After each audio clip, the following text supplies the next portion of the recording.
Log on, tune in, find out. Another good idea from Cambridge.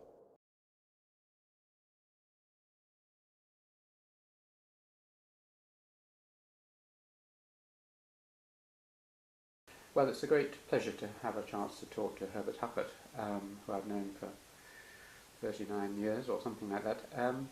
Herbert, tell me when and where you were born.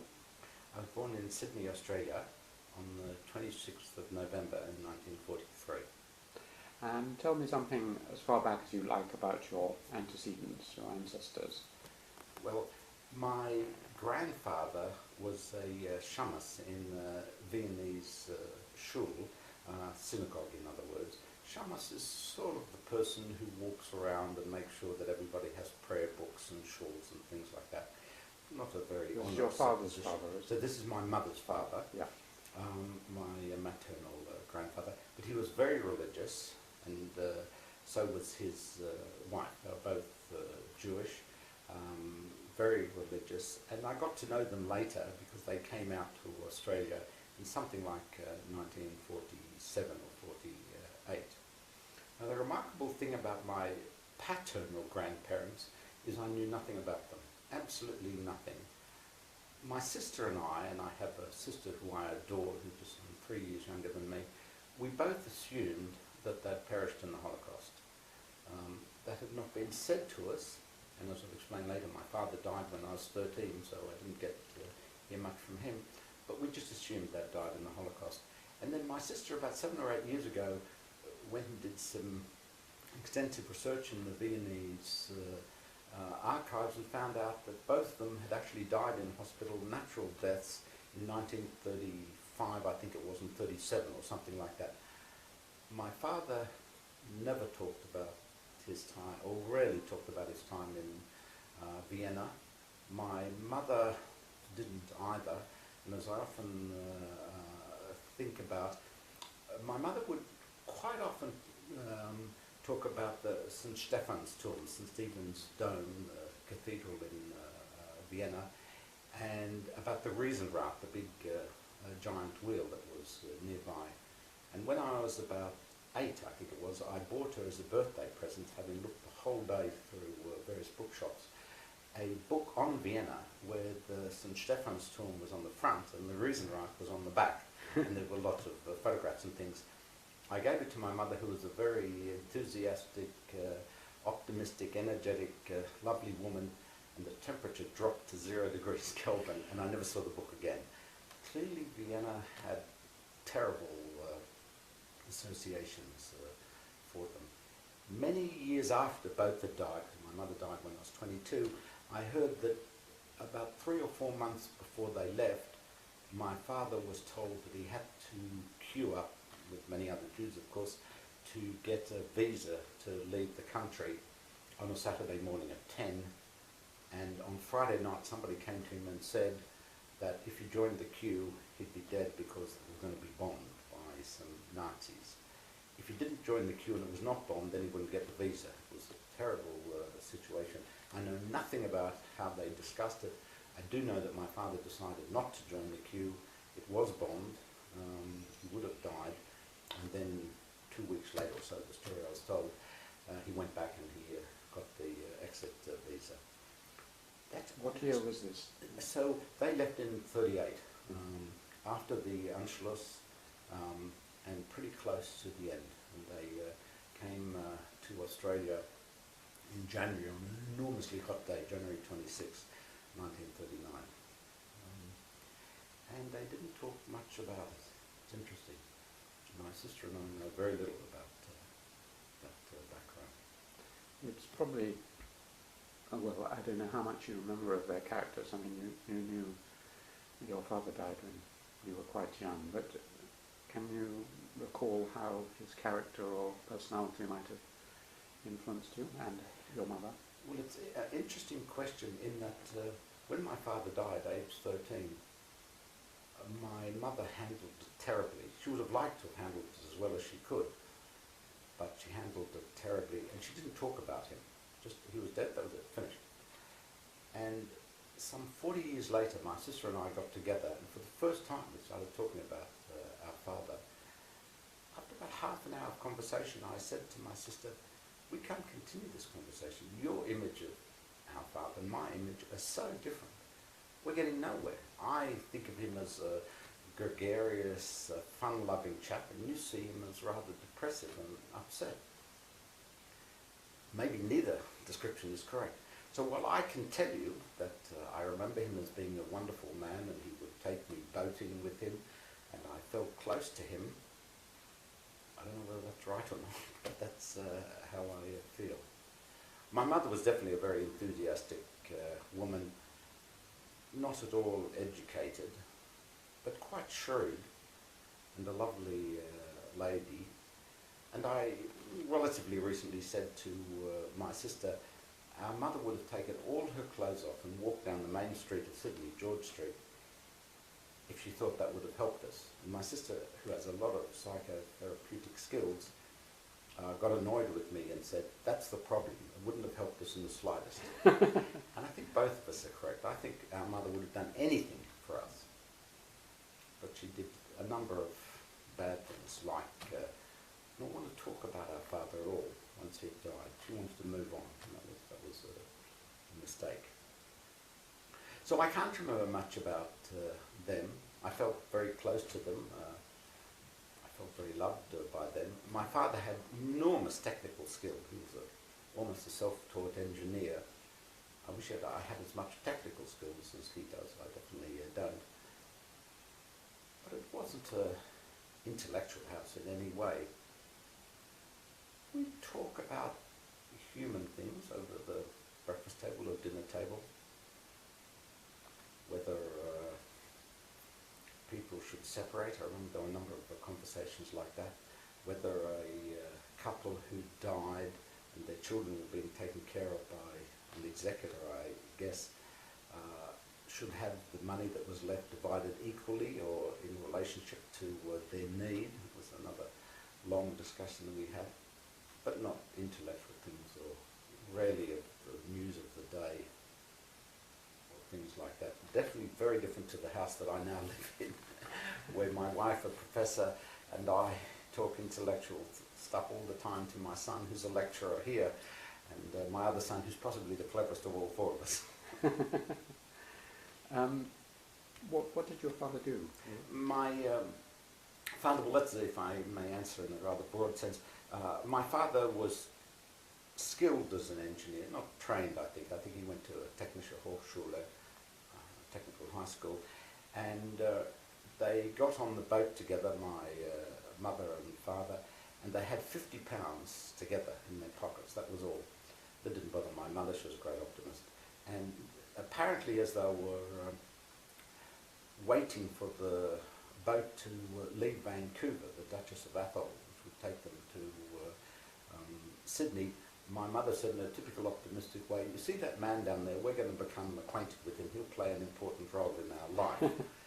So they made his acquaintance, and it turned out, rather crudely, he had lots of money, my parents had none, but no abilities, which my father had lots of. So wonderful getting together, and they set up a knitwear factory, made ladies' jumpers and cardigans, using my father's skills and his partner's abilities. I heard sometime later that his partner got the company going in some sense, in that he knew how to bribe the shop assistants, and so the knitwear was bought by places that wouldn't have normally bought knitwear from refugees. My father hated that, but he liked the company to get going. So there are different skills of doing things. You either bribe the people to buy them, or you make them. My father made them, and his partner bribed the people. Tell me about you were now in Sydney, you were born in Sydney, and do you remember anything about your infancy, your first few years, any particular memories? Well, my first memory is when I was 3 years old, being taken by my father to what seemed to me a huge building, and being told that if I look up on the 7th floor, I think it was, that my mother was there and giving birth, or had given birth, I guess, to my sister, and that would be a wonderful event for me. I remember that very clearly. He was down right. I adored my sister. I've been very lucky with her. So I remember that. I then remember being quite good at what I guess we would call arithmetic, and having luckily developed some understanding of English literature.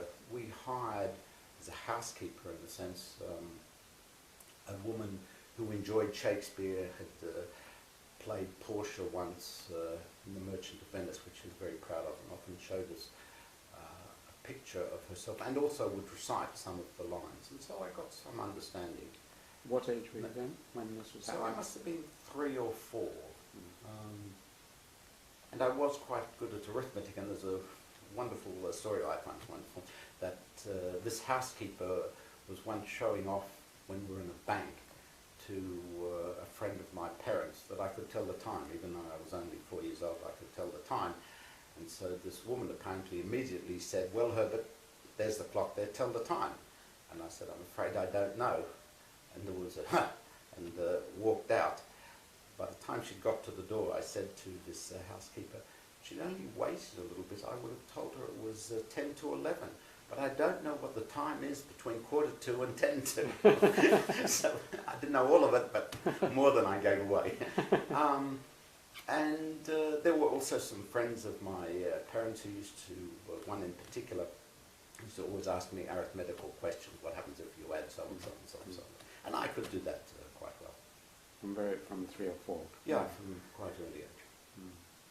Do you remember your first school? Well, I first went to a Jewish kindergarten, which I remember in some sense with pleasure, in some sense with terror, in that I had a headmaster who said to me once, "You've been such a bad boy," which I'm sure was true, that I'm going to put you in this, it's a sort of a machine that had a handle. I can't remember now what they were called anymore, but for duplicating papers, a Stikler style or something like that. I can't quite remember. I'm going to put you in that machine and you'll never see your parents again. Stupid thing for a headmaster to say. I heard much later that he was thrown out because he was so bad with the children. So that part terrified me. But generally I enjoyed that Jewish kindergarten. And I had lots of friends there. My parents, of course, who had mainly Jewish friends. Lots of their friends' children went there. Then I'm going to say I went not to a school, because I refuse to call it that, because school means educational aspects, but to an institution which my mother chose, and as I sometimes like saying, the cost must have been £250, £300 a term, say, much more than the £50 that my parents had come with. And I bet my father wrote out the first cheque with enormous pride, thinking here, just 6 years on, he was sufficiently well-to-do now that he could afford it. Had he, on the other hand, issued the cheque to a charity and sent me to a public school, like a government school, that would have been a much, much better move, both for the charity and for me. I hated this institution with a passion. I hated it. And it was hopeless, hopeless. They had no idea what they were doing. As an example... Do you want to name it or... yes, I'm quite happy to name it. It's called Cranbrook. And it's interesting, I've just fairly recently come across 2 people who went to Cranbrook maybe 10 years after me who thought it was wonderful. One is Richard Hunter, who's the professor of classics here. Yes. And the other is the new director of the Fitzwilliam, Tim... Oh, I've forgotten his name. Well, that part leave out. That I've forgotten. That's embarrassing. They both loved Cranbrook. I hated it. The headmaster had come from Cambridge, where he'd got a very low 3rd in mathematics. I looked it up, having found that out. And he came out, but he was apparently a wonderful cricketer and a wonderful golfer. For that he got a blue in both of those. And he was made headmaster of this institution. And he caned me once because I knew more mathematics than he did. I'm sure I was not very good with it, and I remember explicitly saying, "That proof of yours of 10 lines is lousy, I can give you one in 3 lines, it's much better." I'm sure and I didn't deserve to be caned for that, but he did cane me, and he and I both knew that was what I was caned for. The other thing which I remember about that institution is that a man got a so-called Commonwealth Scholarship, a student got a Commonwealth Scholarship, which paid his fees to university. And I remember thinking, even then I was 11, this can't be anything fantastic, but it was the first time that it had happened in the school for some 15 years, and we got a one-day holiday. When I then went to another school, which I'll tell you about in a moment, it came my turn to sit at the examination. I was disdainful about what the level was to get a Commonwealth Scholarship. I knew that it was so easy, and in fact, at the proper school, maybe 60 people out of 150 got this Commonwealth Scholarship, very low level indeed. So that Cranbrook thought it was terrific. I don't know. I did have one good teacher, I think only one, who did teach me mathematics. He taught mathematics, and he was very good. He then subsequently became the headmaster of the school, and his son taught chemistry to my son. Did even more than teach chemistry. His son influenced my son to become a chemist. My son had wanted to be a lawyer, went on sabbatical, was taught by Mark Bishop, and became a chemist. And I still see Mark occasionally, a lovely little guy. But Cranbrook was everything that one could hate. Then I sat an exam. How old were you when you were at Cranbrook? So I was, I guess I should say one other thing. I came to Cranbrook age 6. I just turned 6. And on the first day, we were told to put money that we had into a brown paper bag, and that we could buy one of 3 or 4 sandwiches, and we should write down on the brown paper bag as best we could which sandwich we wanted. We could ask the teacher in command to help us if we couldn't write. I, in typical cheeky way, put my hand up and said, "How much are the sandwiches?" "Why do you want to know?" I said, "Because I'm putting money in the bag and I want to know how much change I'm going to get." And they said, "Well, if you really want to know, it's 1 and 3 for the tomato sandwich and 2 and 6 for the ham sandwich." And so I said, "Okay, that means I'm paying 3 and 9, and hence I ought to get 1 and 3 back." So they said, "You know how to add up?" And I said, "Yes." So they, the stupid clocks, put me up one class without any inquiry as to whether I knew any English or any history or was mature or whatever. So I found myself a year and a half older than everybody else. Sorry, Younger. what a mistake, a year and a half younger. I was 6 and they were on average 7.5, some of them were even 8. I was nowhere near mature enough to be put a year and a half advance at that age. And that had a big and very bad influence. As an aside, I find it amusing now, almost all my best friends are a year and a half older than I am. Not entirely, but Martin Rees, a year and a half older. Dan Mackenzie, a year and a half older now. I'm a year and a half older, roughly. It's fascinating. I don't know why that happened, but that was very bad for me. Later it became better, because then when I went to a proper school, it meant that I could run, and I ran for the school, and that was a very important part of my life. Everybody else was about 17, and I was only 15, so I could run in the under 16s, which made it much easier, and I did fairly well. But Cranbrook was just a terrible institution. You left when you were about 12? Then I left when I was, I just turned 12. There was an examination that you could do that my mother somehow found out about, and I did the exam. And then, and I still shake now, my mother came to me and said, "You've passed the exam, you can go to Sydney High, or you can stay in Cranbrook, the choice is yours." And I chose, thank God, to go to Sydney High. I hope my mother was sufficiently shrewd that she really didn't want me to have a choice, in the sense that she wanted me to go to Sydney High, and that she was just letting me make the decision.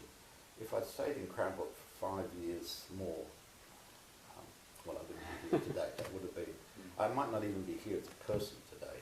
I hate it. Apart from being beaten for being too good at maths and being put above, your emotion about it is so strong that it intrigues the viewer. What else was wrong with it? They just taught in a very bad way. They taught in a very bad way. They hired as a chemistry teacher a Nazi, a German Nazi, who told us how wonderful it had been flying over England and bombing England to smithereens, who told us also about the problems the Jews had in Germany. It was just unbelievable. Was there any other anti-Jewish bullying or anything? There was bullying, whether that was anti-Semitic bullying or just bullying of younger people.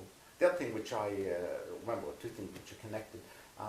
When I was 7 or so, quite early on, the elastic band in my underpants must have broken, and there was some dangling beneath my, of course, short pants. And so I went to say, or at least in my memory, what should I do about this? And the female teacher said, you take your pants off, you take your underpants off, and then you put your pants back on again. You have to walk around without any underpants. And I was incredibly embarrassed to take my pants off in front of her. Now, I haven't the slightest idea whether she was enjoying this image of the little boy or whether it was totally innocent, but whatever, it was totally stupid. And then the other thing was we used to have to do PT, physical torture, as we called it, physical training really, and have a shower. We were forced to have a shower afterwards, I suppose it was reasonable. And then we had to get dressed after the shower outside. I mean, it was warm enough, but the little boys have to get dressed outside. And there was a music teacher who had her rooms 50 yards away, I guess. And she was constantly looking out of the window there. I think there's no doubt she enjoyed seeing these little boys. We may have to censor that, she may be watching YouTube. These days are not, it wouldn't be allowed. But yeah, they were some of the many things that were terrible. Right. Okay, on to Sydney High. Yeah, now Sydney High was much, much better. In fact, it's interesting. I hate, as you said very strongly, Cranbrook. I can't remember a day of unhappiness at Sydney High. I was happy every day there, even though there were some little problems that no doubt happened, but I took them in my stride. Sydney High was a fabulous school, and it has produced some brilliant, brilliant people. Bob May, President of the Royal Society, John Cornforth, Nobel laureate in chemistry, but we had an inspiring chemistry teacher who Bob May adores and reveres to this day, who liked to say that he had 7 FRSs amongst his pupils, including John Cornforth.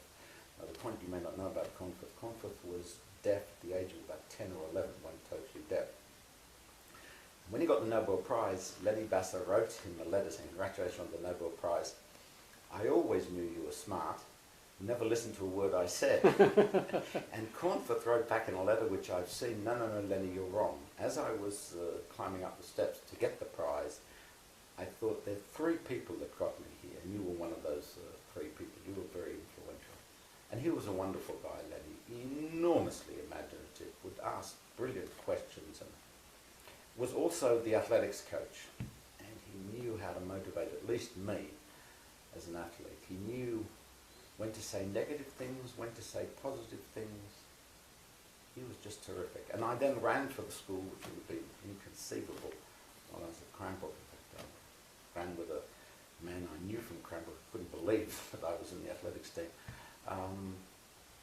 He was inspiring, Lenny. He was inspiring for Bob May, for Cornforth, for all these other FRSs. And the school was just terrific. I had a mathematics teacher who was enormously motivating, set beautiful examples, was a real Australian lad in a sense, and he would say occasionally, just imagine, and he'd then tell us something about a game of 2-up or some illegal goings on, and we all knew it was true, that he was telling us from his experience. Now the thing that was fascinating about Costello, who I got to know relatively well afterwards, he was a lousy mathematician. He couldn't do many of the problems. It didn't matter. He motivated us when we said, how do you do this? And he didn't know. He'd say, well, I'll let you know tomorrow. And we somehow knew, when I think it was correct, that he'd ring up a friend of his who was a lecturer at Sydney University, and the friend would tell him, and he'd then tell him. Didn't matter in the slightest that he had no mathematical skills. He had mathematical motivation, and he, again, without him I wouldn't be here today. He played a very important role. By doing exciting problems. Were you clearly already becoming a mathematician? I mean, this was your strongest subject, and you were... Yeah, it was by far my strongest subject, and I had intuition in it. I could tell when things were right or because I interviewed John Coates, the Oh, yeah. professor of mathematics, and he's Australian, as you know. And what was surprising about him was that he showed no real interest or ability in mathematics until university, as far as I remember in the interview. Nothing like Swinnerton Dyer solving theorems in the bath when he was 2 and this kind of thing. I always thought mathematicians, by the age of 10, you could tell there was something there. John didn't. I'm surprised. I've said of all mathematicians, and to all mathematicians, I haven't said this to John, every professional mathematician I know has had some really motivating teacher early on in his time. The only person who's disagreed with that, I'm not going to name, is an incredibly arrogant, self-centered character who said, no, I taught myself. No one's ever motivated me. So I'd be interested that John hasn't had such a person. Well, he may have had, but anyway. Just want to, on schools, were there other things apart from running? I mean, were you interested in drama or music or painting or anything?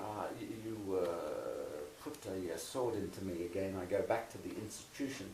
On the first day I was taken from 6 to 7.5 without any emotional maturity. On the second day I was sent to the music teacher, and the music teacher said, sing this, and I probably sung it all F natural or something terrible. I had no voice. And she said to me, aged 6, I see you have no musical ability. Okay, no music for you.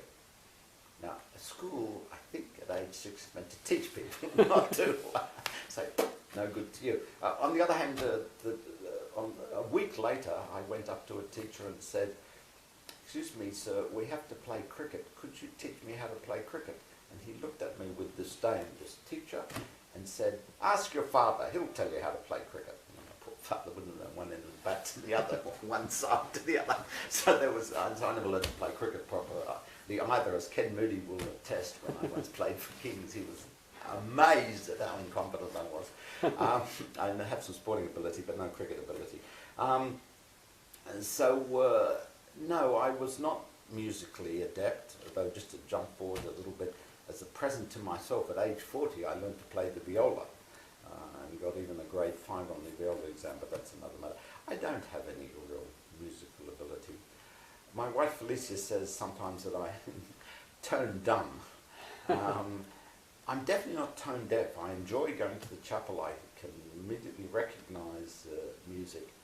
I'm not very good at reproducing music, and I was hopeless at the viola. I had no intuition. I got a grade 5, but I probably just squeaked by. I didn't have real intuition. Drama I had none because there were a few plays I was in both schools, but I didn't have much ability there. I'm not a very well-rounded and accomplished person in that way. Well, one can not have much ability in playing, but you mentioned that you go to concerts and so on. Has music meant much to you in terms that it's something that relaxes you? I mean, often people say music and mathematics are pretty alike, and that some musicians or mathematicians draw inspiration from Bach and so on. Do you listen to music and I do listen to music, I do enjoy it, but that synopsis between music and mathematics is not true for me, partly because I don't have enough musical skills, partly I'm not a mathematician in that mathematics is everything, not like John Coates or Peter Swinnerton Dyer, definitely not like them. But to me, and I'm sure we'll come on to this later, it's the science that interests me more. Mathematics is a language, a tool by which I can get interesting results and get insight into physical phenomena. So I'm not a mathematician that way. And once, this may be interesting to talk about later, I went to a fabulous, fabulous seminar that was organised by Aaron Klug as farewell to his presidency.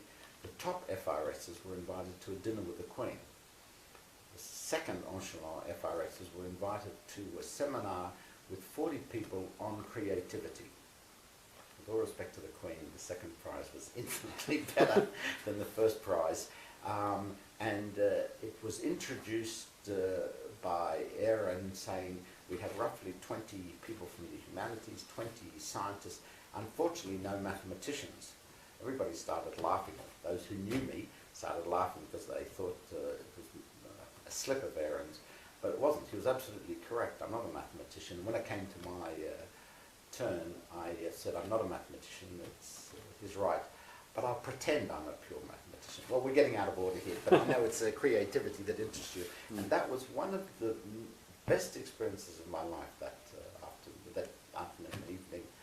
Fabulous. Mm. Well, I interviewed Aaron Klug as well, so Well, nice to hear. He's a wonderful character. Wonderful, yes. Often around 15, 16, 17, which is where we are at, people go through a religious phase.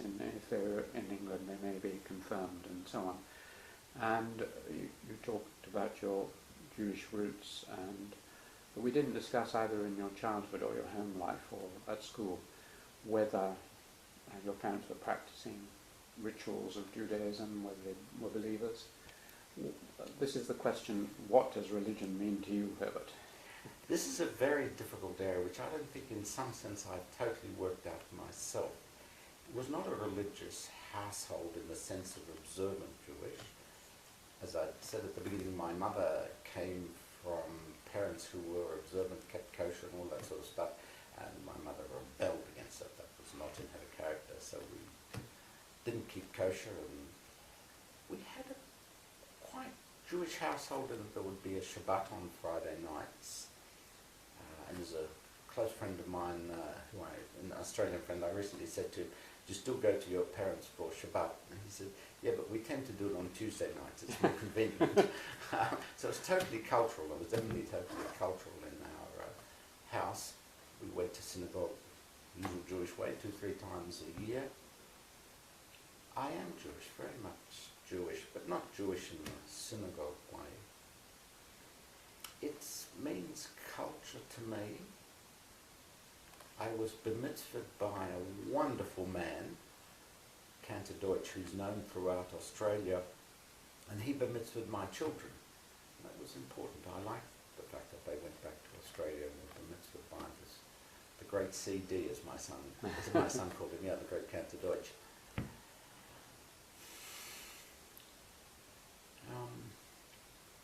It's interesting. I married a Jewish woman. I wouldn't have considered not marrying a Jewish woman. Wouldn't have considered not marrying an intelligent woman either. But maybe that's an interesting comparison. By that you mean you were pretty firm that you would like to marry a Jewish woman? Yeah. Well, my sister and I talked about this relatively recently. We never considered not marrying Jewish people. Why? I don't know. It was never said by our parents. My mother wouldn't have, I don't think, forced it on us. In contrast, if I may say, well, I will mention who it is here, but we can cut it out appropriately. I talked to Gabriel Horn about this. Did you talk about, do you know his view on this? Do I know Gabriel's view on this? Gabriel Horn's view? At length, I'm sure, but tell me again. Well, I'll tell you just the one thing he told me originally, which I think is fascinating. I said to him that my sister and I would have never considered marrying anybody but Jewish people, and he said he had a wonderful Jewish mother who we adored. She was a very typical Jewish mother, and because of that, he's never ever been excited by a Jewish woman. No Jewish woman has ever turned Freud on. would have something to say about I'm this. sure, but and Gabriel knew that, but I thought it was fascinating. Why was it that I had also a Jewish mother, was definitely going to marry a Jewish woman? Gabriel was not. And so I remember the Jewish community here. I've even been a treasurer for a while. I'm not deeply Jewish. I don't believe that there's a God there who caused your ear infection or anything like that. So you don't, none of the theology or dogma means anything to you. It's the cultural side. It's very much cultural. So on the other hand, when I go into the chapel, I always feel a little uneasy. I mean, that's a religious house, and that's not for me. And I sometimes think, what's a Jewish boy doing? Even when we elect new fellows, I think, this is quite the place I should be. Well, that sort of leads into something which we mentioned in several of the interviews, because there's a very high proportion of Jewish people I've interviewed. Both Simon Schaffer, Professor of History and Philosophy of Science, who's very interesting on this, and Lisa Jardine, I've discussed this. Simon put it very well, but Lisa said it was a sort of cliche, that many Jews feel both inside and outside culture and society because they're perfectly happy and they relax and they understand it all and they're adjusted to it, and yet they also always feel slightly the outsider, looking in, watching from outside, excluded. Was there anything of this, or?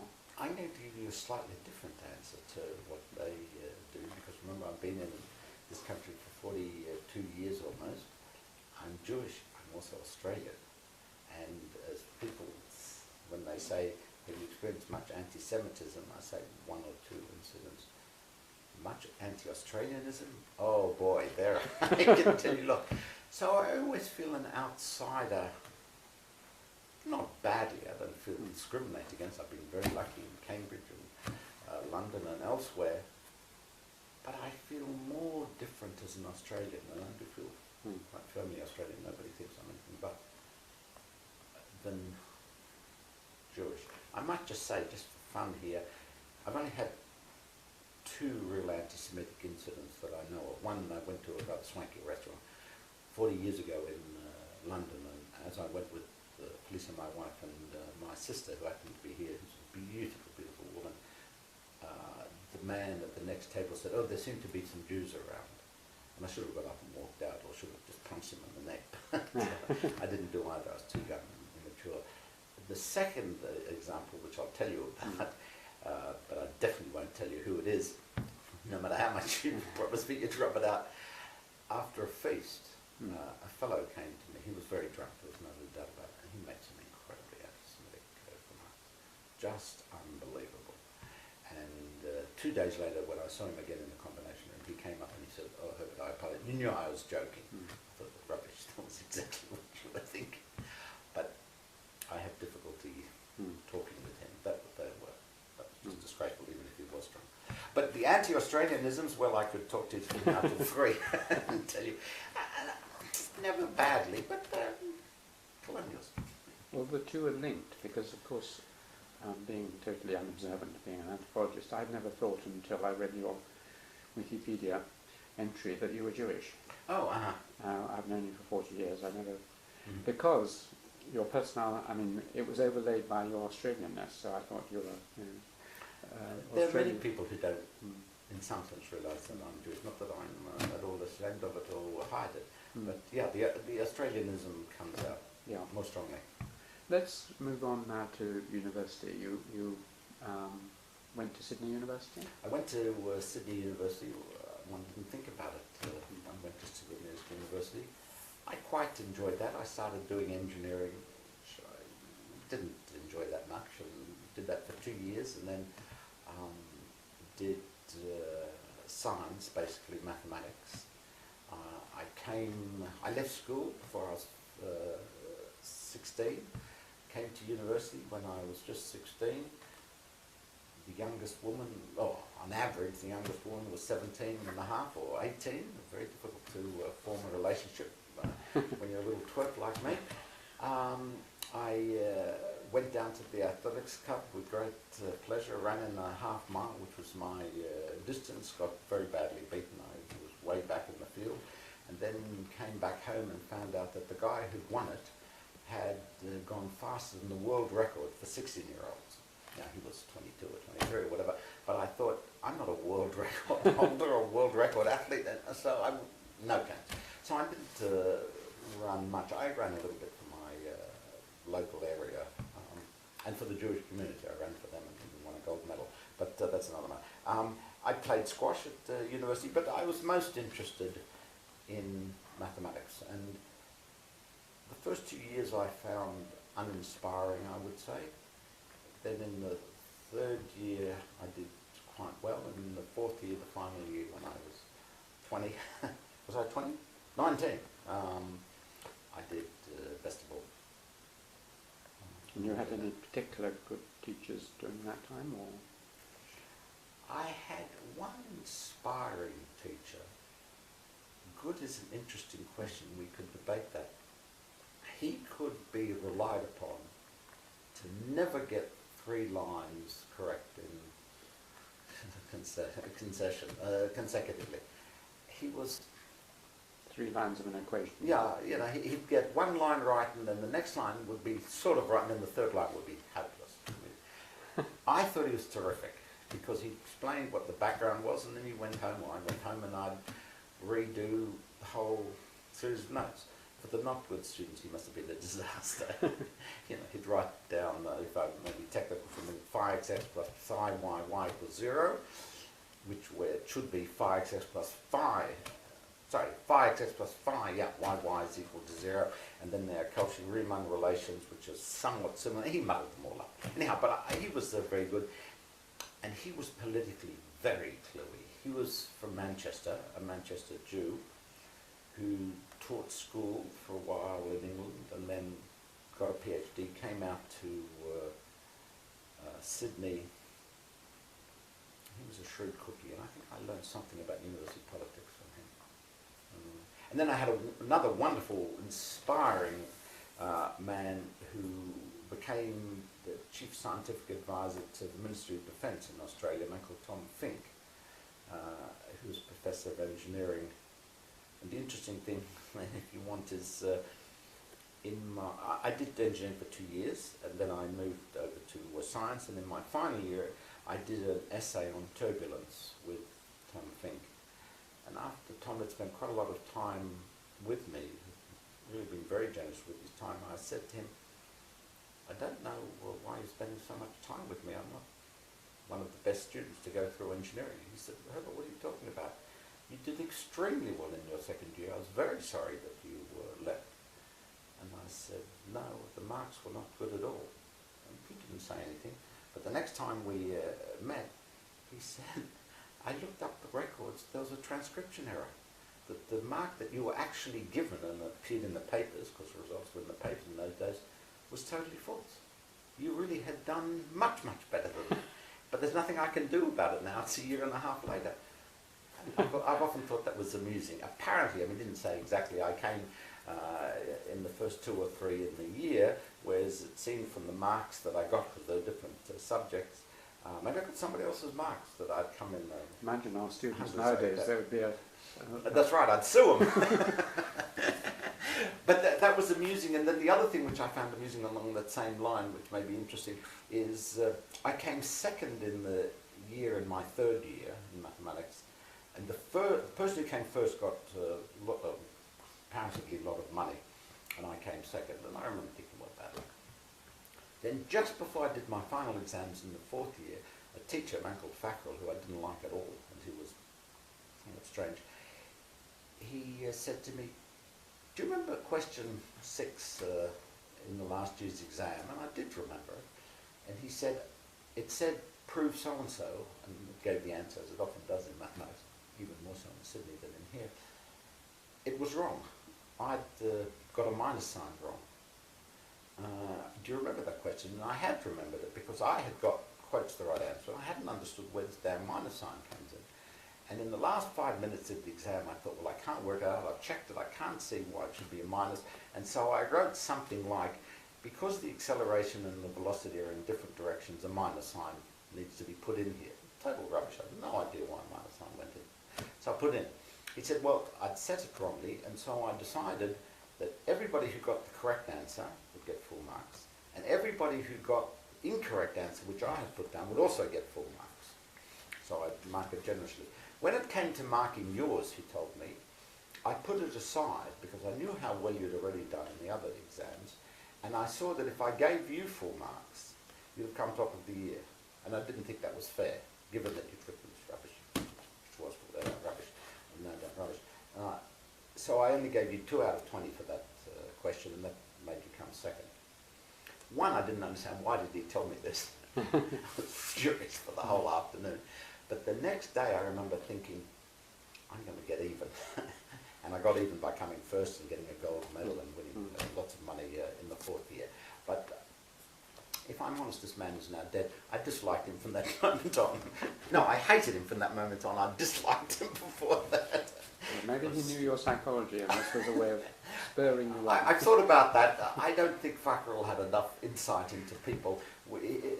He once taught us in a class of about 15, all men of course, and we brought an incredible incredibly good-looking woman who we knew into the lecture and sat her in the centre, and he never said a word. We assumed he didn't even see her, but I have no idea whether he did. Yeah. Okay, so you mentioned there someone taught you about politics, the Manchester man. I mean, were you interested? Have you been interested in politics there or later? No, in politics itself, no. I found it far too time-consuming. And as you may know, my son has been a county councillor now for 2 terms, so I get enough of a whiff of politics, Lib Dem politics through him. He's learned a lot. It's been very good for him and to him. I don't have any desire to have taken that line. I like to do things myself, arguing on committees. And what I've seen from Julian, which is really terrible, is having people of other parties argue against you just because you're a Lib Dem and they're a Tory. That would really drive me up the wall. And I'm also not enormously interested in large-scale university politics. I'd be a hopeless member of the council or vice-chancellor or anything like that. But I think I'm interested in how you get departments going, how you get people going. Maybe politics isn't quite the right word, but I am interested in that. It's more in management. It's halfway between politics and micromanagement. Yeah. Because you've been chairman of the faculty board. Yeah, I've been chairman of the faculty board, and I did okay there. I think if I might say, and I will happily mention Ron Oxborough here, Ron is fabulous at getting people to do what he wants and picking up his ideas, but believing that they're their ideas and theirs. I think that's fabulous. I wish I had Ron's skills. Well, he is now the Lord Oxford, no doubt has lots of political skills as well. But that's the sort of thing that I like doing, guiding students along so that they feel confident in what they've done. I'm the director of an institute, which I think goes well, and I think everybody enjoys working in it. What is the institute? It's the Institute of Theoretical Geophysics. We have about 30 people all told, graduate students, postdoc physicists. Everybody seems to be very happy. I think an important part of it is that it meets socially as well as scientifically. So on the one hand, we have barbecues together, we have meetings with outside scientists, we have seminars, and we have lunch before the seminars, so people talk with each other. Okay. You were a founding member of that institute, I right? was the first director, yeah, the only director so far. That'll soon come to an end, and then it'll be interesting how somebody else takes it on in a different direction. We'll probably come back to that again later. When you finished at Sydney as an undergraduate, was that when you went to America, or? No, well, what happened there, it's an interesting little story in a sense. As better said the undergraduates, it was a competition to write to American universities and say, I've just done my exam, I've got such and such a result, would you hire me as a graduate student? And the competition, I'm slightly ashamed to say, now being an academic, was to see how many replies you could get. The man who got the most replies did best. It's competitive even then. The thing that's amusing about this is in Sydney, the very best mark you could get was an HD, high distinction.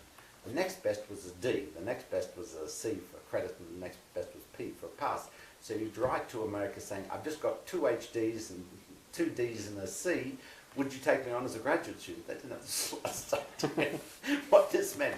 But one man called C.C. Lidd, a very famous mathematician at MIT, wrote back and said something like, I'm impressed with your results, I don't understand them.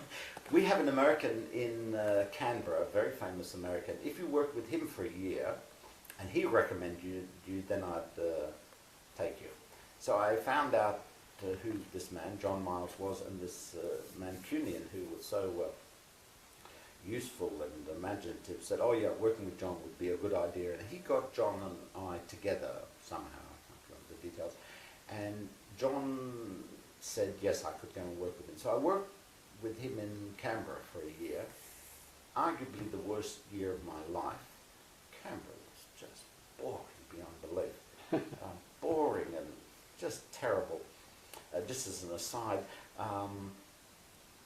I had a visit after 2 months from a guy I knew a little bit called Jim Spiegelman. Jim Spiegelman won't be known here, but in Australia he's very famous. He's a Supreme Court Justice, something like that. Really very, very well known and very outgoing. And Spiegelman said to me, "Why do you dislike it so much?" I said, "There are no women here, there's nothing interesting to do." And he said, "Well, you just pick them up." And I said, "Jim, how do you do that?" And he said, "I'll show you." And he was in a milk bar at the time, and he walked outside and he just stopped 2 women who were walking by, and Jim and I went out with them that evening. It's a remark. I could never do it. He still has those skills, I'm sure, old Jim. I saw him even recently. Anyhow, I hated Canberra, one, because it was so boring. Even if Jim Spiegelman could get women, I couldn't. And secondly, I was the only student of this very, very clever guy, John Miles.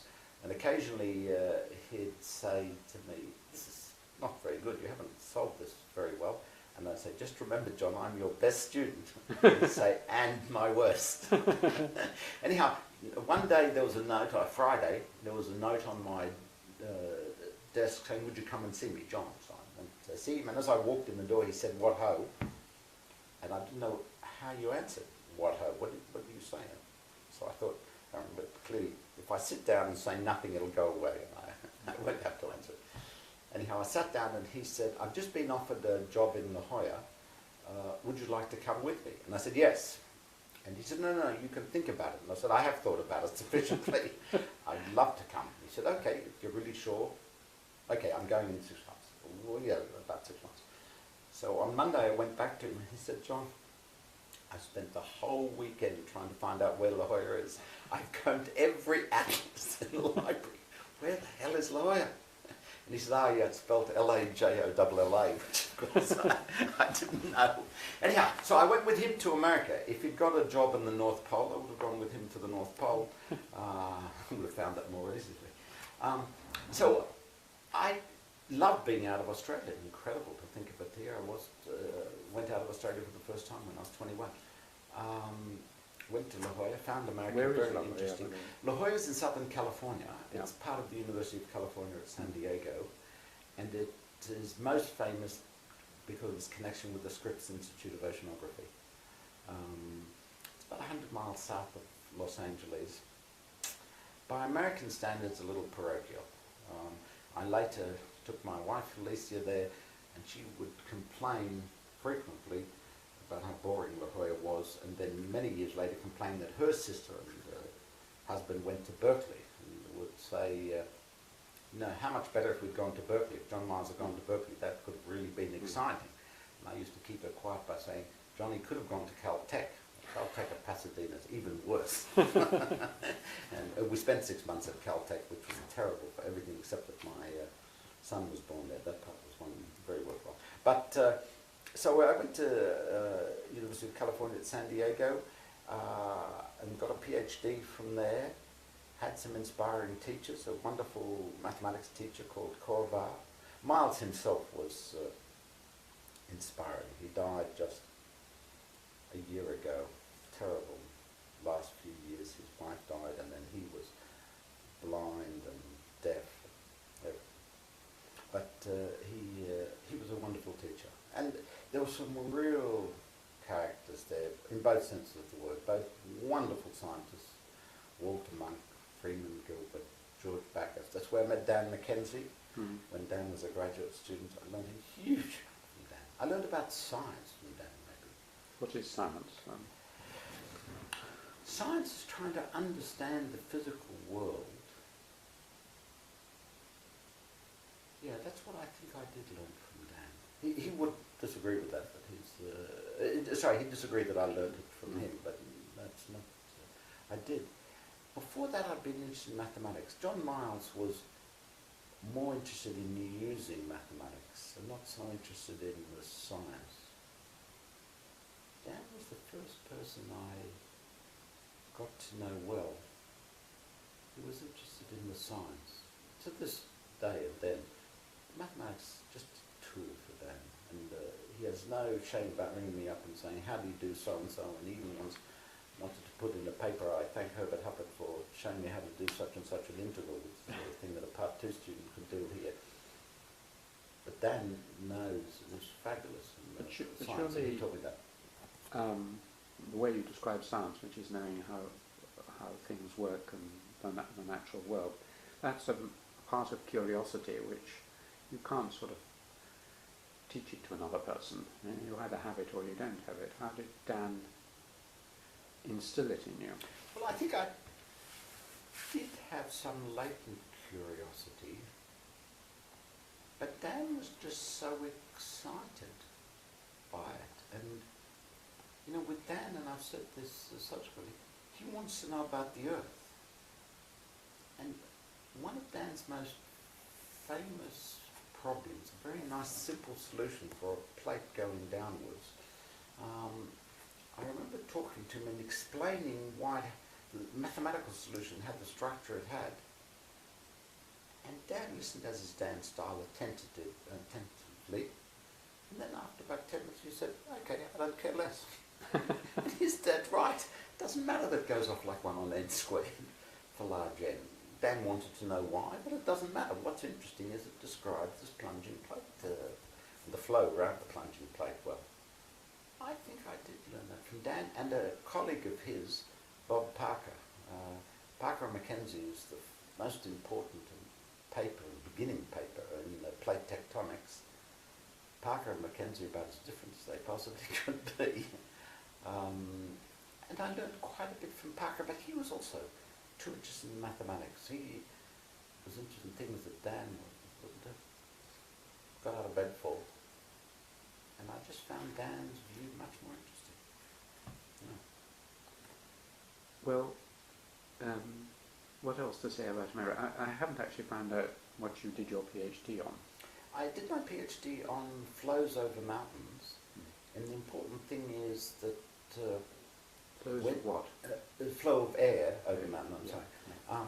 So when air blows like a wind over a relatively high mountain, relatively warm air is brought up to go over the mountain, and then it goes down the other side and it breaks off into a series of waves called lee waves. And almost all the calculations up till that time had assumed that the mountain is small, and that allows you to use linear theory, which is the easiest sort of mathematics. A man called Long had written down the equations if it was nonlinear, i.e. the mountain was high, and I, very much guided, led by John Miles, my supervisor, got solutions for what happens when the mountain was high and what the waves are like on the lee side of the mountain, the waves in the atmosphere, and when those waves break, just like waves breaking on in water on the shoreline, but here they break in the atmosphere, and basically there's overturning of air. And I calculated that. And interestingly, and I think this does come to some of the questions you're asking, Johnny Miles, who was more interested in the mathematics in a sense, near the end of my time, I said, you know, I could draw streamlined patterns. You'd see what the flow looks like. And Johnny said, how long do you think that would take? I said, about a week. Nowadays you'd do it in 2 minutes, but in those days I said about a week. And he said, it's not worth it. A week's too long, it's not worth it. You're getting too close to the end of your PhD. And I thought about it and I decided he was wrong and it was worthwhile doing, so I did it. And it took 3 weeks, much longer than I thought. Nobody remembers the mathematics and the calculations anymore. I bet there's one person in the world who could write down the final result. But the flow diagrams, the pictures are being reproduced on the front of the most famous textbook in our subject, are still quoted nowadays. It was a wonderful thing to have done, and I'm glad I had that intuition that it was worthwhile. And it's an example of the presentation makes an enormous difference. The mathematics was no doubt, well, it was sophisticated and involved all sorts of special functions and things, Matthew functions, sort of rubbish, and maybe that's why nobody remembers it. But the presentation, the way of looking at it, seeing the flow pattern, seeing how it broke, that was very important and is still lectured about and remembered 45 years on. So that's what I did my PhD on. Then I came for what I thought would be a 1-year visit as a postdoc to Cambridge. In what year was it? In 1968.